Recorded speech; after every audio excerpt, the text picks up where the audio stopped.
Hi guys, thanks for tuning in. Another episode of the Detour podcast. I'm your host Dan Jones, joined as always four-time national road champion, who's also got a broken door in the background by the looks of things. Johnny McGrory. We're doing renovations here at my daughter's place. I didn't see that. Yeah, and Olympic gold medalist and commentator who's working on the Commonwealth Games at the moment, Scotty McGrory. Everything in the background here is okay. Yeah, all looks pretty tip-top, although there's nothing surprised you with, John, let's be honest. I'm around my daughter's in Bowen Heads. They're doing renos, and I took that door off and lent it there and didn't realise it was going to be in the shot. So there you go. Yeah. A few clothes on the bed. It's all happening. Yeah, all that. We've got a lot to unpack, lads, because it was a big stage, obviously, at the Tour de France Femmes. Had the Commonwealth Games, San Sebastián. Remco Evenepoel absolutely blew the field apart there. But we'll kick things off with you, Scooter. How was last night with the coverage? Yeah, okay. Well, night one was great for us, wasn't it? 3 gold medals for Australia and a bronze. And then last night, not quite the same level of success. But we did expect this situation. So we thought our best chances were on that first day. Any medals from here on in, and particularly any gold medals, will be a bonus. You know, it's a very young side, both men's and women's. With so many riders that have gone from Tokyo Olympics onto the road as professionals, both men and the women. So it's a breeding ground for this next generation, really, just to get them sorted perhaps towards Paris 2024 and the Olympic Games. And disappointment for one of the veterans of the track program, Matthew Glaetzer. He was hoping to make history and win the Kirin 3 games in a row, and unfortunately crashed out in the second round. It was user error. He was just a little bit slow to react to Shasharom from Malaysia coming around the outside. So by the time he did react, there wasn't enough room in front of him to get up on the outside of the wheel and just clip the wheel of Jack Carlin from England and went down. Joe Truman over the top from England was really nasty. Matt took a lot of skin and some splinters, but Truman went over the top and just slapped his head into the boards and was unconscious there for a moment. It was really those ragdoll scenes. It was horrific. Yeah. Yeah, they came off the stretcher. I saw that, and it took a while to come to. But evidently, he was texting his family by the time he got from the track to the ambulance. Yeah, it would have been all gibberish. You wouldn't have been able to understand it, but at least he was texting. Yeah. No, that was okay because it did look really serious. We don't know in these situations until they really do get tended to, and it did look nasty. He was knocked out, and when anyone gets knocked out in any sport, you see that moment where they ragdoll. You think, oh, okay, this could be really, really bad. Let's hope it's not. It was obviously for him. So he'll be out of the competition with concussion. You would imagine they would keep him out of the competition now for today and tomorrow. And that's something that in the past, Johnny, they wouldn't have done that, would they? Would have been like, you feel okay? Yep, you're back. Come back out again. So that's safer and unfortunate for him. But for Matt Glaetzer, he gets another chance if his body's okay. He comes out for the men's sprint tonight. So we'll see if he can pick up a medal in the sprint. Look, the boys already have a team sprint gold medal, so that's great. They show that they have the speed, he and Matt Richardson. But what's really noticeable, in particular, now that we've had Matt Glaetzer crash, how is he going to get back up again for today for the sprint? So that'll be challenging for him. And Matt Richardson, who has really been, well, I guess Glaetzer's understudy, and if you really go head-to-head over the last 12 months, Richo has gotten the better of Glaetzer. Now, they've had 2 team sprints. They've had several rounds of Kirin. Matt went through into the final, finished 4th, and after every effort, it looked as if that would be his last, and we'd have to put him in a grave. He was so buggered after each of these big efforts in sprinting. Now this is day 3, and he has to come up and ride a super fast flying 200 and then go through all of the sprint rounds. So I just hope that Richo's actually got the training and the physical capabilities to keep coming back after all of these big, deep efforts, because he certainly has the speed and he should be able to pick up a medal if he can just get himself back on the track after each big effort. When's the road race? Next weekend. Yeah, so we have one more day of track after today. So 4 days of track. We have the women's points race on tonight. Kate Bates, my co-commentator, she won the Com Games points race, so she'll be excited about that. Men's scratch race the Kieran 500-meter time trial for Christina Clonan could have a good chance of doing well in that. Then one more day of track. Then it's mountain bike. Then road time trial, and then the last day, from a commentator's perspective, it's a real challenge because it's women's race, 20-minute break, and then into the men's. So a really long block of commentary for us on the last day. Not comparing that kind of effort to what the riders are going to have to do out on the road, though. But I just like some kind of sympathy and some consideration. Yeah, what are you going to do with those 20 minutes? Just wolf down some food. I don't want to get out of my rhythm. I want to stay in character. And I want to stay in character, and I might just walk out into the office at Channel 7 and just commentate what's going on in the office, just to keep myself in the rhythm. Yeah. No, go and have a sleep. And the girls who are riding in the Women's Tour de France at the moment are racing in the road race in Birmingham. It's not actually in Birmingham, I think. Where is the actual road race? It's out and about somewhere. Just out. Yeah, I'm not sure the suburbs. Just out. And in our rehearsals on the first day, John, because I heard you say it then, I said Birmingham, and then in our rehearsals they picked me up straight away and said it's Birmingham. Birmingham. Apparently we don't pronounce the ham. The ham. So yeah. And I've since then I've just thought about shaved ham.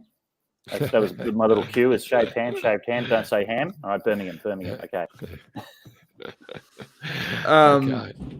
Of all the events at the track, what's your favourite to commentate on, Scooter? Look, it'd be the sprint events. It would be probably the Kieran. It's always unpredictable stuff going on, and because you have 6 riders on the track, you still have to know, and you might have several riders from each country. So you have to, understand and identify who they are, why they sit on the bike. Because from our position, you can't see what numbers they have. It's really difficult to identify them from their race number. So there is that little bit of skill and experience to know who the riders are, but the unpredictability of it. And when you're doing live sport, you don't want things to be boring. You have to. It's so much more interesting if it's for the spectators. It's somewhat unpredictable, and then therefore for us, and it comes through in the call, I think. So.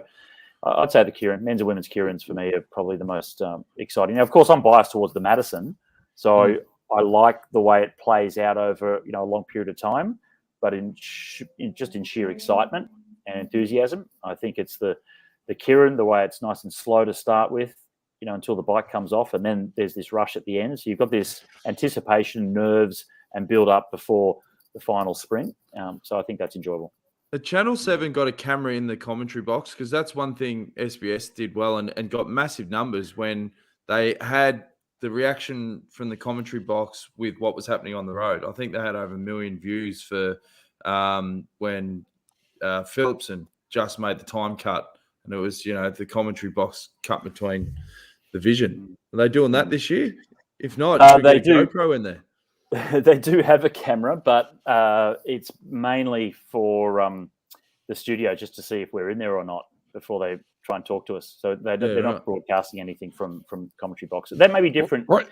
They're scared you're going to do a runner or something, are they, Scotty? Yeah, it could be. Yeah. Quick, lock the door. They're in there. And it may be different. So for athletics, you have Bruce McAvaney. So he's a stalwart of their program and the channel, so maybe they'll do a little bit more with him. And we know how McAvaney gets really excited about events as well when he's watching as well. So I imagine they will do that. They did it in Tokyo, but not for us. No, we don't rate highly enough for them to worry about it.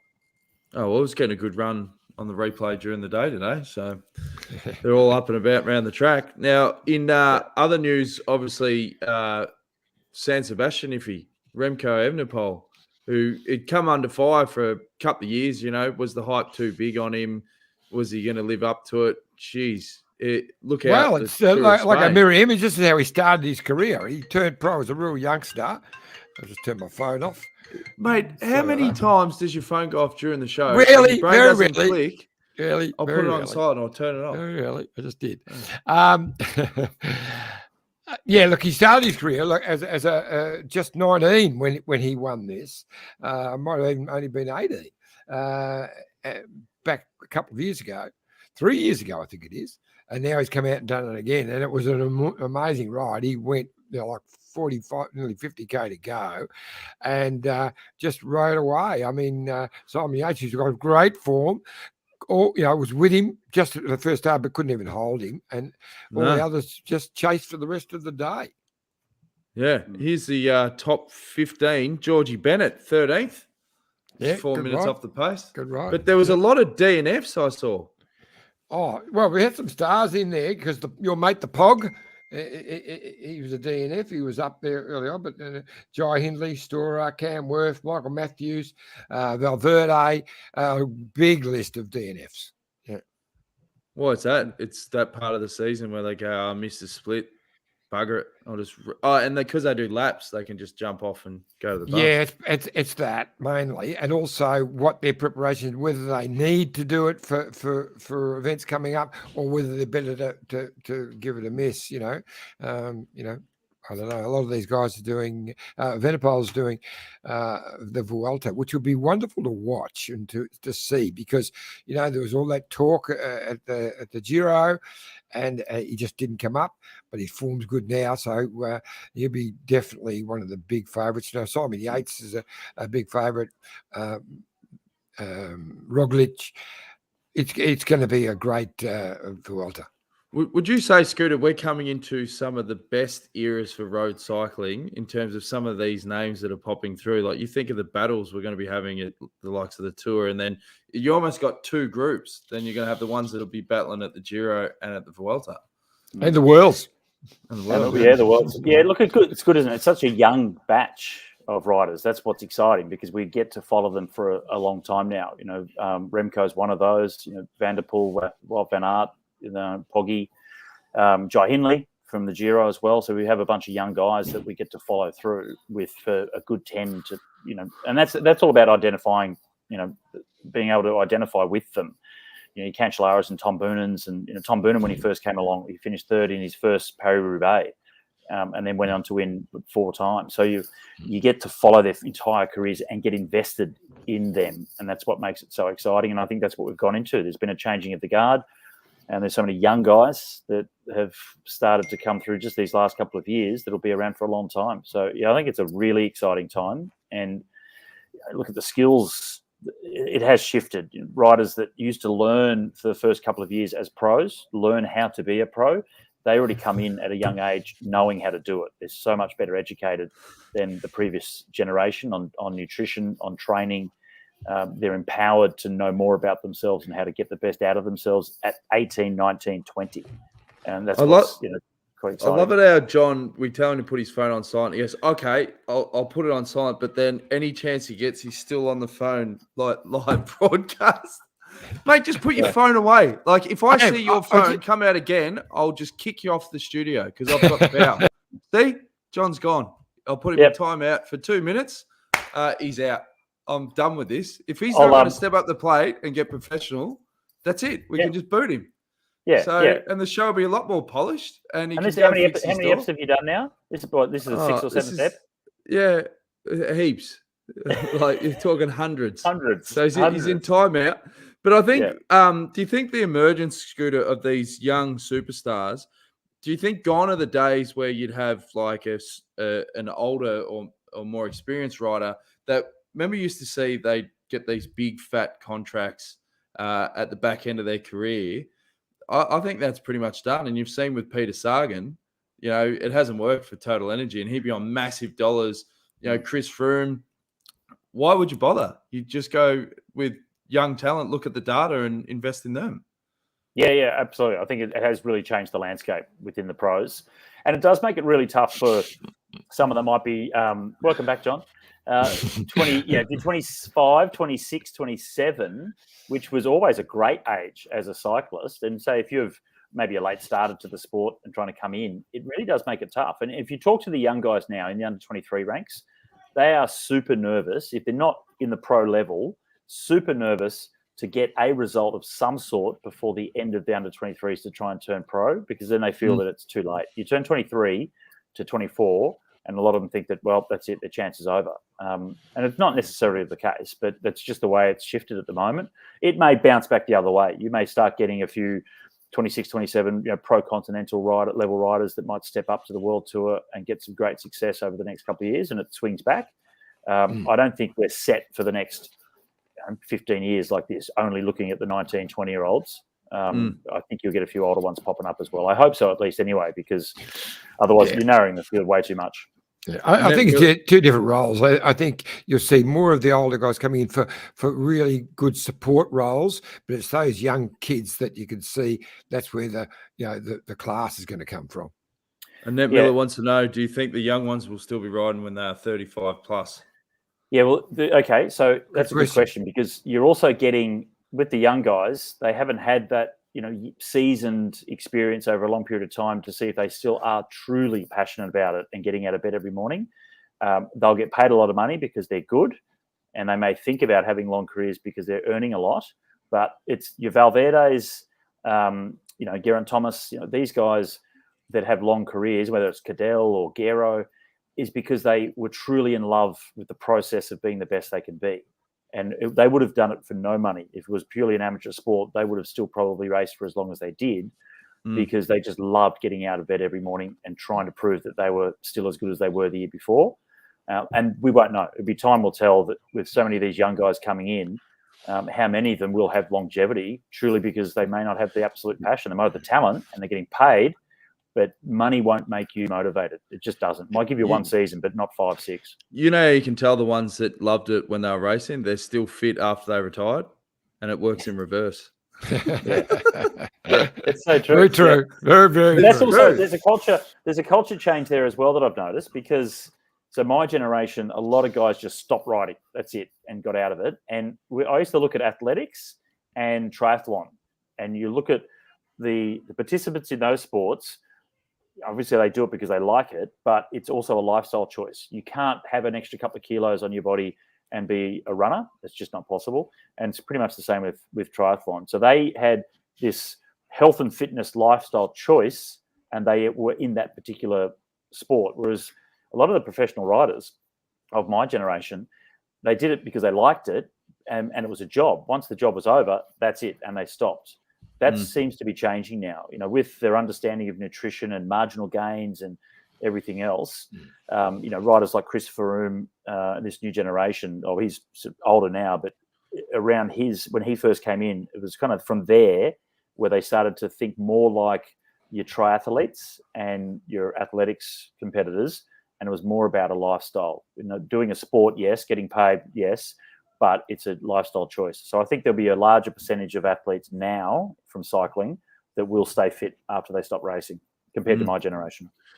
We've got a few live comments coming in wanting to talk about Tour de France Femmes. So what we'll do is take a quick drinks break. When we come back, we'll unpack a massive stage 7, and then there's one more day to go. So we'll preview that. So stay tuned. Look at this bike. You think it's just a bike, right? But it's not. It's a bike 374 people are looking at. This guy, this girl, them, all looking at it. People from here, there, and wherever this is. People that are looking for a bike. Or just a piece of it. Amateurs, semi-amateurs, and pro-amateurs. This guy wants this bike, but with this crank and these bars. This could be the perfect match. But not this one. This girl has a bike to sell, and thousands of people might purchase it. Eyes on Bikes help grow small businesses. His, hers, yours, and the latest data and insights help those businesses keep moving. We are the world's #1 bike marketplace, with over 500,000 products and 900 brands, where buyers and sellers are brought together in a place where a bike is never just a bike. Bike Exchange, where the world buys, sells, learns, and rides. Thanks again to Bike Exchange. As you know, Iffy, get down to bikeexchange.com.au if you want road bike, mountain bike, any bike accessories, and they have a sale on e-bikes at the moment. No excuses. Exactly right, mate. No matter what you need, just jump on to bikeexchange.com.au. They'll put you and your bike to be together. That's right. Nice. As we said at the top of the show, Annemiek van Vleuten, the big question mark was, could she recover from her stomach illness? Well, she's proven that she's definitely over it. And what a No, I what a don't think she. result. I don't think she recovered. This is her at 80%. She could have won by about another 6 minutes if she was fully fit. Extraordinary. Well, have a look at these are the Amazing. stage results, Look at and that, she's yeah. absolutely obliterated Demi Vollering by almost 3.5 minutes. And Ludwig was 5 minutes down. It was just there were no tactics unbelievable. involved here. She said before the start she was going to attack early. They got the first hill. She went bang up the road, and pretty soon there was no one there. Vollering did, stayed as long as she could, and as she said later on, my legs exploded and just trying to stay with her. And then it was like a pursuit for most of the stage. It was Annemiek in front, Vollering chasing, and then Longo Borghini on her own chasing, and she ended up getting caught by a couple of more just before the finish. But just the three individuals with Annemiek just putting time in all the way, and as you said, those times 3.5 minutes, and then 5 minutes, and then it was just absolutely. It was Merckx like. Yes, 1970s Tour de France, Eddie Merckx. Yeah. Yeah, extraordinary. Hey, question for you guys. I have to get going, but I am liking how and some of the smaller races they'll do this, but the women's tour is not a small race, but they'll do a circuit at the end. Why don't they think about doing that with the men's Tour de France? I really think that's a great thing. Great for engaging spectators. I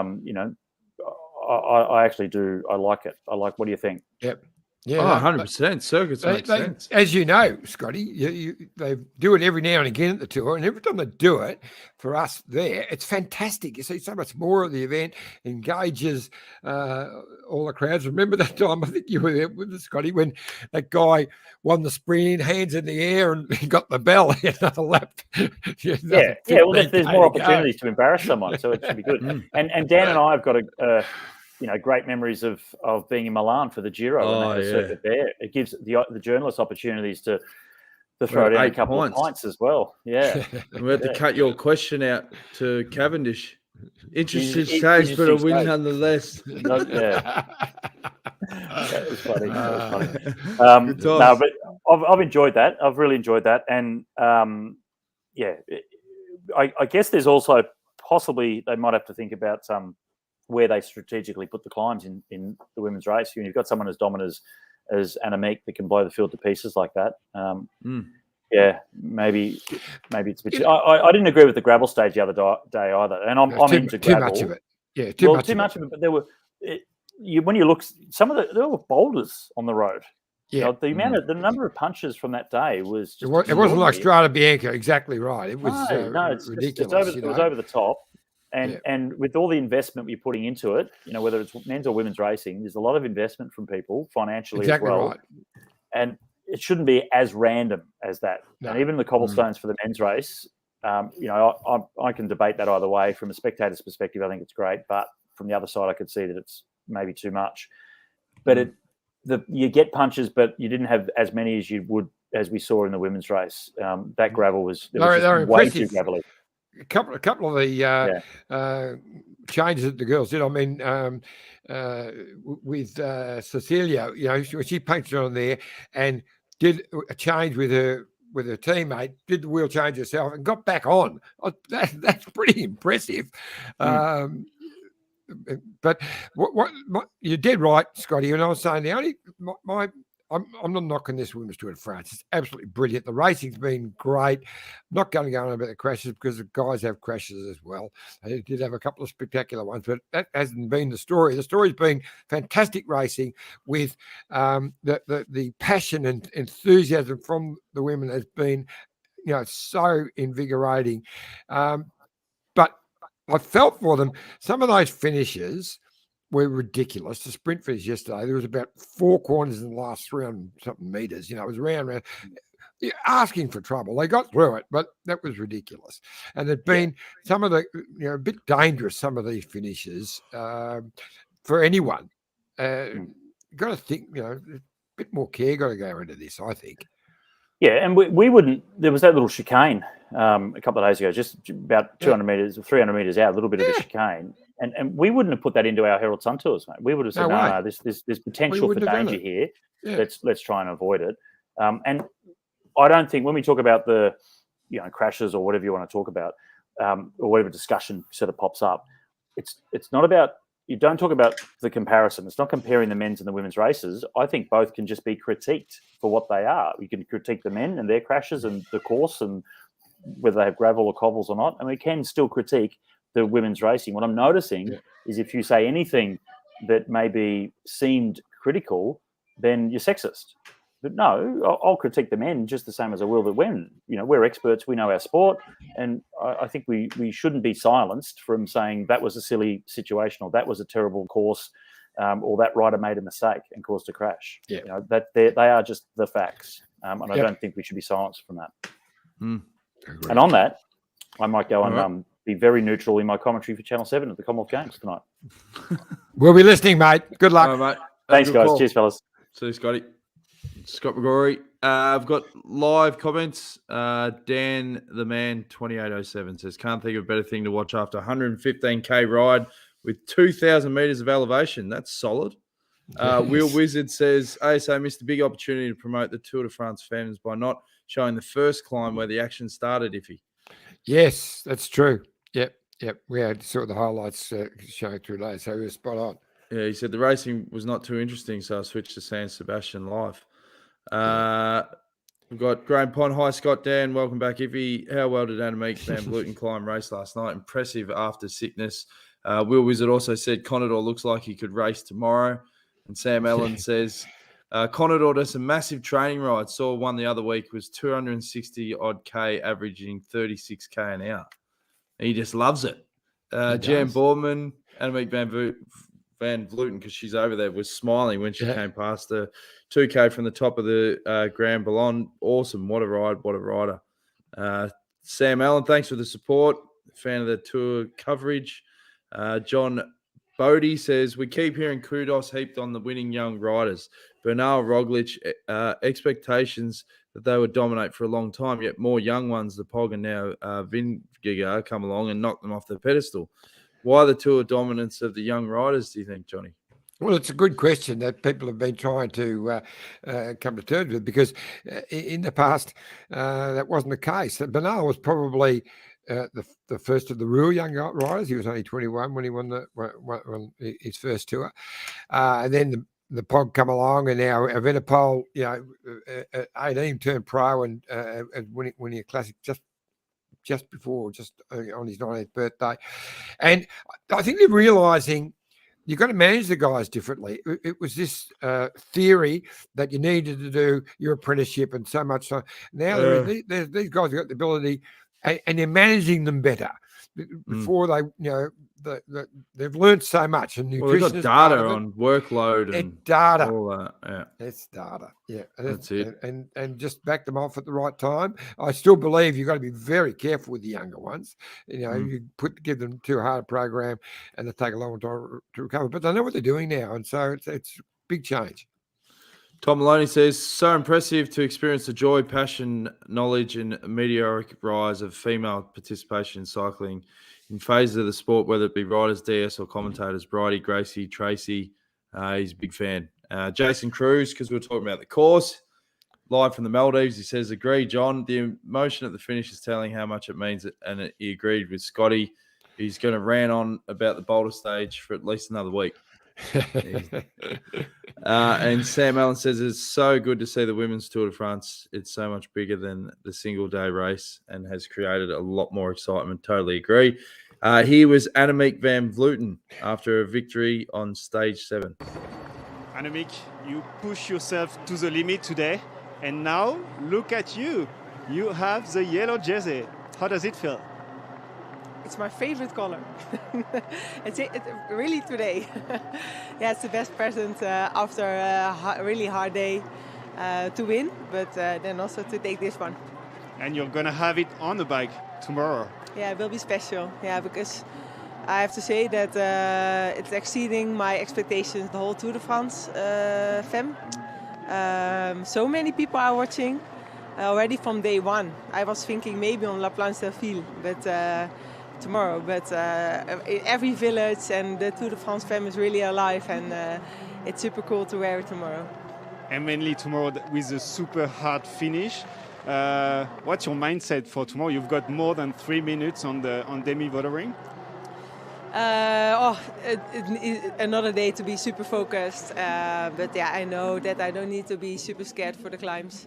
I have a good advantage. Maybe there will be also a big fight for the podium. It will still be a super beautiful day. I did week on the States also, so I know what to expect. Also watched when the guys finish there. It's a special finish. And a special way to finish this beautiful tour. Thank you very much. Congratulations and enjoy. Merci. Merci beaucoup. Yeah, great. She also touched in another interview on just how sick she was the other day and how close she went to pulling out of the tour. Wow. So yeah, amazing. And great to see that she's giving value to Movistar as a brand, because the men's team have been absolutely trite this year. Yeah, exactly. Terrible. I think the oldest team in cycling, I think. And Movistar is a huge company. It's virtually the Spanish Telstra. Yeah, it's huge company. Yeah. Knowlesy, another awesome podcast. Any idea when the world's road team will be announced? Also, what's the chances of some merch? Oh, geez, it took us that long to get it on the social distance. Don't hold your hat for this one. Yeah. Oh, look, they won't announce the team for the Worlds until a couple of weeks before, I wouldn't think. It wouldn't be right till the end of the Vuelta. They sort of know now. Most of the guys know who's going to be going, just the final couple. But I can tell you, I disagreed with you slightly, Daniel, when you were talking about not putting Caleb in. It's easy to say it when he's not going so well, but Caleb in top form, probably deserves to be picked just because of what he's done, and it's virtually his hometown. But I don't know that he can get around this course. It is a bloody tough course. It's going to be really hard for even Bling. This is what I mean. Like with these teams, like you just got to, like, heart says every day of the week, but your head says just pick the best suited hitters for that circuit. Yeah, and then they can focus on a clear objective. Ben O'Connor, Jai Hindley. It's a real tough climber's race. Bling, of course, because the right sort of he's definitely a chance. But Anyway, it'd be interesting to see. Yep. All right. Who's your tip? Stage 8.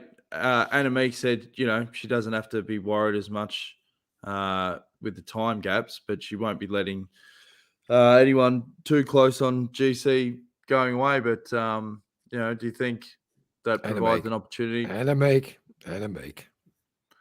Okay. Yep. She'll win it. Right.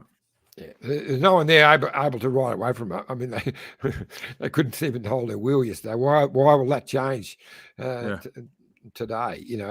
So I can't see anyone beating her. We know what a great finale it is up there. So only a couple of weeks ago, awesome. We saw 3 weeks ago, we saw the guys racing up there. It'll be huge. So look, you put her in the mix, but she'd have to, she was a fair way down.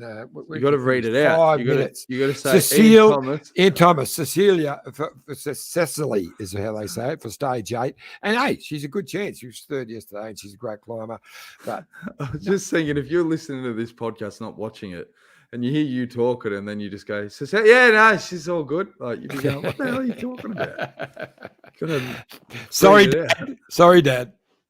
Mate, we're going to be talking off air. I'm going to write a full report on this episode. And Will Wizard says, don't forget Stora and Haig for the Worlds. Yeah, for sure. Yeah. Interesting. We'll have to do some investigation on Jack Haig's current condition, because it was just a throwaway line from the sheriff during the tour that he mightn't be doing the Vuelta or anything else this season. That was his line, and we never followed up on it. Well, we can always follow him up. We'll get him on the potty. We will. Have to ask him. Yeah. All right. Sure. All good. We might have to go a bit later tomorrow, Iffy. I'm back to my regular job. So we'll go at 6:30 tomorrow night. Okay. And we'll wrap up the Tour de France Femmes. So we won't get Scotty, but we'll get. We'll see who we can get. We'll get one of the girls. Although they will be flying back, but we'll see. We'll get someone. Okay. All right. I know who we'll get. I'll put pressure on him. Stewie. Okay. All right. Perfect. Okay. Sounds good. All right, guys. Tomorrow night, 6:30, and we'll wrap up Tour de France Femmes. See you then, Iffy. See you guys. Be there, be square. Cheers.